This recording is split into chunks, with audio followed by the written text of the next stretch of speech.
السلام عليكم، يسعد اوقاتكم، اهلا وسهلا فيكم بفيديو جديد. للاسف نفس المعامله عم يتعرض لها اللاعب الاردني المهاجم يزن النعيمات، اللي بين قوسين على اساسه لازم يكون بديل عمر السومة مع نادي العربي.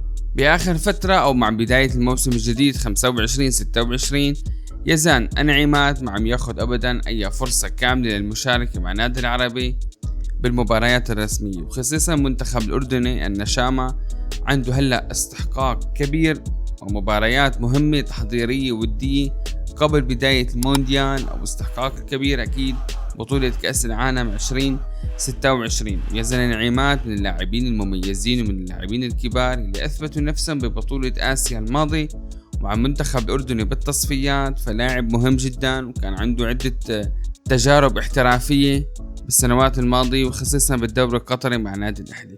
عمر السومة المهاجم القناص كان متواجد مع نادي العربي وحفر اسمه من ذهب بالدوري القطري، وكان في عنا تتويج ببطولة كأس الأمير أو كأس الملك على ما أعتقد. وكمان شاهدنا كيف تم تهميش وإبعاد اللاعب مما أدى إلى فسخ عقد اللاعب وعودته مرة ثانية لنادي العروبة وعودته للدوري السعودي مرة ثانية من بوابة نادي العروبة.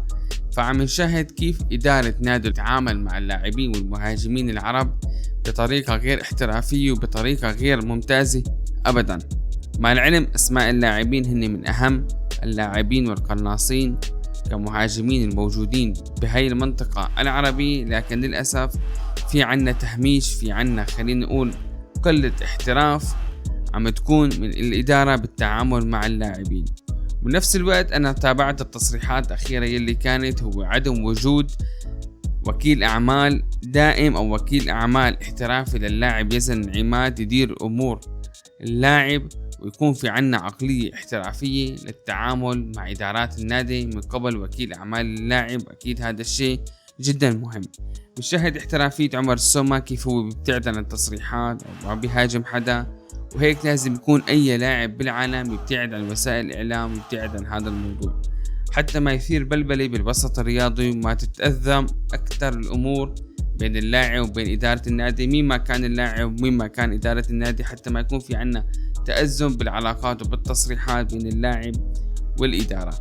والجدير بالذكر أنه كان اللاعب يزن النعيمات طق عدة عروض من الدوري العراقي. تابعت أن الإعلام العراقي شو كان عم يحكي، نادي الشرطة ونادي الزوران كان في عنا من الممكن خطف العقد للاعب يزن النعيمات، لكن باعتقادي لتاريخ تسجيل هذا الفيديو أنه الصفقة ما رح تتم بسبب العقد الجزائي الموجود بعقد اللاعب الأردني يزن النعيمات.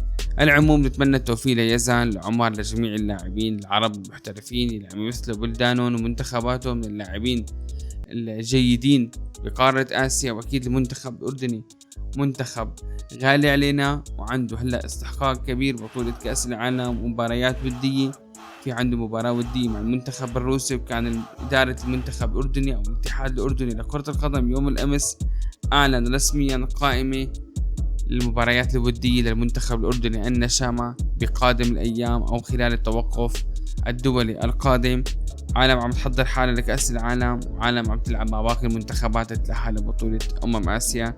نحن المنتخب السوري أهدرنا من إيدينا أفضل فرصة تاريخية كانت على مستوى قارة آسيا إنك أنت تشارك ببطولة كأس العالم بعد زيادة عدد المقاعد بشكل رسمي وفعلي ببطولة كأس العالم. بتمنى اقرأ تعليقاتكم ورأيكم على موضوع يزن النعيمات، مشاركة الفكرة نفسها اللي تعرض للاعب عمر السومة، الظلم من إدارة النادي والابتعاد والانتقال لخارج أسوار الدوري القطري. برجع بقول لتاريخ تسجيل هذا الفيديو ما في شيء جديد لملف اللاعب، هو حاليا فينا نقول بين قوسين مهمش، شارك دقائق بسيطة مع النادي وعم يطلع يحكوا عليه بالإعلام وبالمجلس، ما زال صار اللاعب موجود بالمجلس، معناته عندك انت اللاعب تحت أنظار الإعلام القطري الرياضي المختص بتغطية أخبار اللاعبين الموجودين بالدوري القطري. تضلوا بخير.